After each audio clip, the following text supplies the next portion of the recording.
இப்ப நம்ம வாங்குற பல காய்கறிகள் பண்ணையிலிருந்து நேராக நம்ம வீட்டுக்கு வருவதில்லை. அறுவடை ஆன பிறகு அவை குளிர்சாதன கிடங்குகளில் சில நாட்கள் இருக்கும், சில சமயம் இன்னும் அதிக நாட்களும். வெளியில் ஃப்ரெஷ் மாதிரி தான் இருக்கும், ஆனால் அந்த புதிய உணர்வு உள்ளே இருக்காது. சுவை ஏன் மாறுது, சத்துக்கள் ஏன் குறைகிறது என்று பலர் யோசிக்கவே மாட்டாங்க. அதனால்தான் நாங்கள் ஒரு வேறு வழியை தேர்ந்தெடுத்தோம். ஜீரோ பட்ஜெட் நேச்சுரல் ஃபார்மிங் முறையை நாங்கள் முதலில் நம்ம பண்ணையில் பின்பற்ற ஆரம்பித்தோம். ரசாயன உரம் இல்லாமல், பூச்சிக்கொல்லி இல்லாமல், இயற்கை இன்புட்ஸ் கொண்டு மண்ணை பாதுகாத்து பயிரிடுவது. அந்த முறையையே எங்களுடன் இணைந்த விவசாயிகளுக்கும் கற்றுக் கொடுத்தோம். எல்லோரும் ஒரே நடைமுறையை பின்பற்ற வேண்டும் என்பதில் கவனம் வைத்தோம்.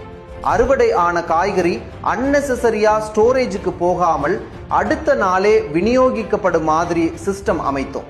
அதனால் அது நாட்களாக கிடங்கில் இருந்தது போல இருக்காது. மண்ணிலிருந்து வந்த நேர்மை அதில் இருக்கும். TNOCT, BGS சான்றிதழ்கள் இருக்கிறது. ஆனால் அதைவிட முக்கியமானது நாங்கள் பின்பற்றும் நடைமுறை. எந்த ஷார்ட்கட்டும் இல்லாமல் செய்வது. இது பெரிய விளம்பரம் மாதிரி சொல்ல வேண்டிய விஷயம் இல்லை. நம்ம வீட்டில் தினமும் சமைக்கப்படும் காய்கறி எப்படி பயிரிடப்பட்டது, எவ்வளவு நாள் ஸ்டோரேஜ் ஆனது, இந்த 2 கேள்விகள் மட்டும் போதும் யோசிக்க.